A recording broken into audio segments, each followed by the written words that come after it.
No vídeo de hoje, nós vamos falar sobre o aproveitamento de créditos extemporâneos do PIS e da COFINS para as empresas optantes pelo lucro real, ou seja, aquelas que apuram créditos de PIS e COFINS e débitos pelo regime não cumulativo. Então, se você quer saber mais sobre esse tema, fica comigo nesse vídeo.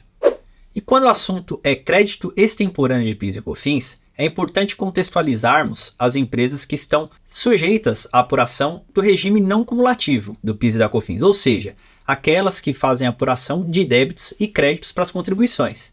Neste ponto, o artigo 3º da Lei 10.637 de 2002 e 10.833 de 2003, que são as leis que definem e discriminam as regras do PIS e da COFINS neste regime, é onde estão elencadas as hipóteses de aproveitamento de crédito. Dentre elas, aquisição de bens para revenda, insumos, energia elétrica, aluguel e outras mais. Ou seja, partindo do pressuposto que a empresa tem direito do aproveitamento desse crédito, caso ela não tenha o feito, há a possibilidade de fazer esse aproveitamento em meses subsequentes.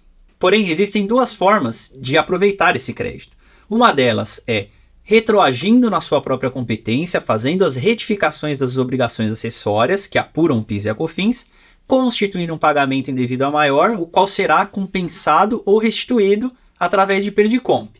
Nesta hipótese, há sim a possibilidade de atualizar esse crédito e deixar esse valor maior. Ou seja, na constituição desse pagamento indevido a maior, a Receita Federal precisaria, na devolução ou na compensação, atualizar Selic e pagar esse valor corrigido ao contribuinte. A outra hipótese é simplesmente a apuração extemporânea em períodos futuros, ou seja, o crédito que não foi aproveitado em determinado mês vai ser lançado pelo seu valor nominal em apurações futuras, o que vai reduzir o PIS e a COFINS dessa apuração futura. Ou seja, o contribuinte somente obteria o benefício sobre o valor nominal nesse caso. Em contrapartida, não há a retificação e o trabalho envolvido com todas essas retificações.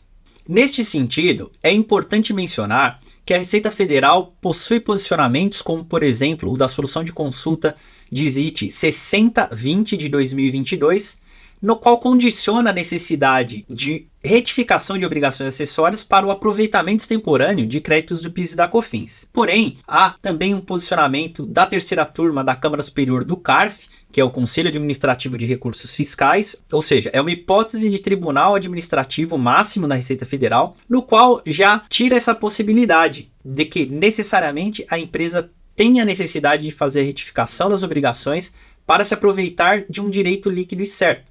Então foi exatamente esse o mérito utilizado pelos juízes do CARF, no sentido de que a empresa pode sim fazer aproveitamento em apurações futuras.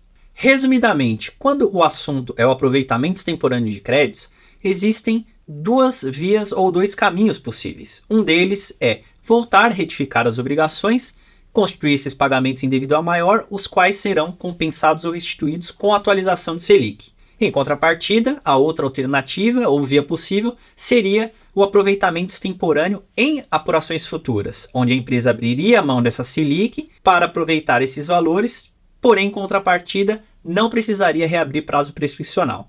Sabemos que um dos motivos pelos quais a Receita Federal tenta condicionar as retificações é a reabertura do prazo prescricional, pois desse modo ela teria um tempo maior para fiscalizar competências passadas que já estariam por prescrever. Lembrando que o período de prescrição, via de regra, são 5 anos.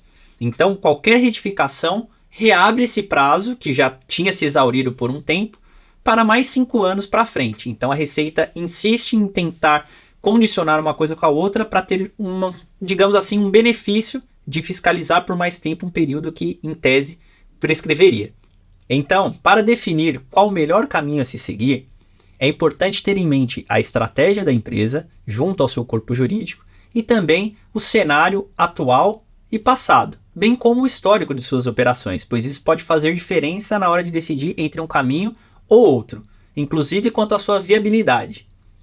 E esses foram os principais pontos relacionados ao cenário de aproveitamento de créditos extemporâneos do PIS e da COFINS.